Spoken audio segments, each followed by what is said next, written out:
गेल्या 8 दिवसांपासून युद्ध सुरू आहे आणि इस्रायल, अमेरिका आणि इराण यांच्यामधल्या युद्धाच्या झळा सध्या भारतामधल्या सर्वसामान्य जनतेपर्यंत पोहोचतायत। आखाती देशांमध्ये सुरू असलेल्या संघर्षामुळे संपूर्ण जगभरामध्ये ऊर्जा संकट ओढवू शकतं अशी शक्यता वर्तवली जाते। भारतामध्ये पडसाद उमटलेले आहेत। घरगुती स्वयंपाकाचा गॅस आणि व्यावसायिक गॅस सिलेंडर देखील महागलाय। घरगुती स्वयंपाकाच्या गॅसमध्ये 60 रुपयांची वाढ झाली आहे। घरगुती स्वयंपाकाच्या गॅसची किंमत आता 916 रुपये इतकी झाली आहे, तर व्यावसायिक गॅसच्या दरामध्ये 114 रुपयांची वाढ होती आहे। त्यामुळे व्यावसायिक गॅसची सिलेंडर आता 1899 रुपयांपर्यंत पोहोचते आहे।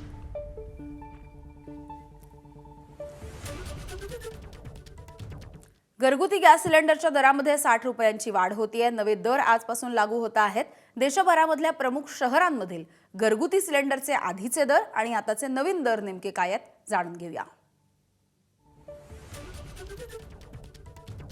तर आपण बघतोय घरगुती गॅस वजन 14.2 किलोचा गॅस सिलेंडर जुनी किंमत आहे 856 आणि नवीन किंमत 916 रुपये, 60 रुपयांची वाढ झाली आहे। व्यावसायिक गॅस सिलेंडरचं वजन 19 किलोचा हा गॅस सिलेंडर आहे। जुनी किंमत आहे 1785 रुपये आणि नवीन किंमत आहे 1899 रुपये, म्हणजे 114 रुपयांची वाढ होती आहे।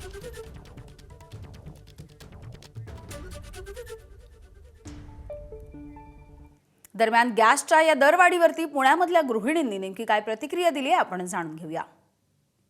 घरगुती गॅस सिलेंडरचे दर वाढलेले आहेत आणि याचा फटका सर्वसामान्य लोकांना बसलेला आहे।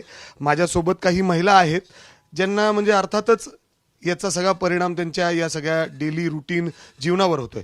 ताई, तुम्हाला गॅसचे दर वाढलेत माहिती का? माहिती आहे। किती वाढलेत? 60 रुपये। काय म्हणजे आता परवडतं का? कशा पद्धतीने नाही परवडत। म्हणजे दररोज काय काय सहन करा, म्हणजे महागाई वाढती असं वाटतंय खरं? लय वाढती महागाई, लय वाढती। आणि दर महिन्याला किती लागतात तुम्हाला सिलेंडर? म्हणजे महिन्याला मला 2 सिलेंडर लागतात।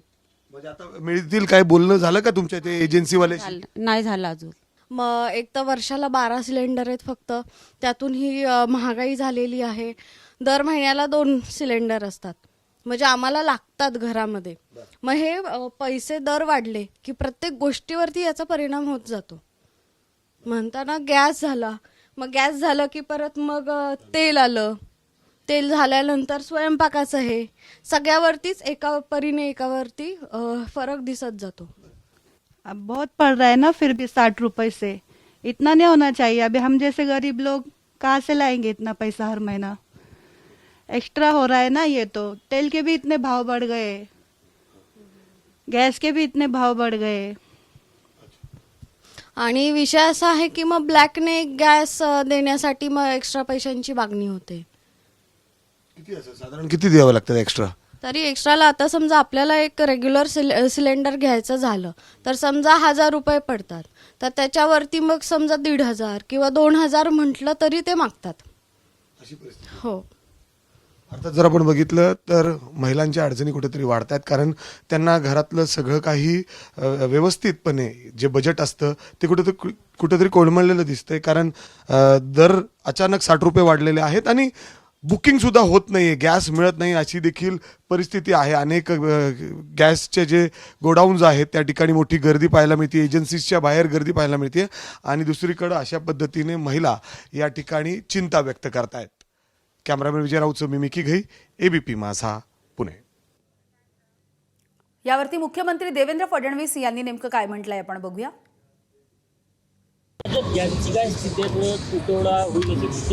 असं आहे की माझी माध्यमांना विनंती आहे की नागरिकांमध्ये विनाकारण भीतीचं वातावरण तयार करू नये।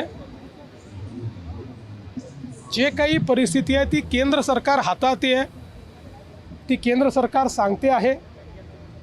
विनाकारण वेगवेगळ्या बातम्या दाखवून हे घडणार ते घडणार ते घडणार असं सांगून नागरिकांच्या मनामध्ये भीती आणि संभ्रम तयार करणं हे देशाच्या आणि समाजाच्या हितात नाही। आणि काल हेच केंद्र सरकारने देखील स्पष्टपणे सांगितलेलं आहे। एबीपी माझा, उघडा डोळे बघा नीट।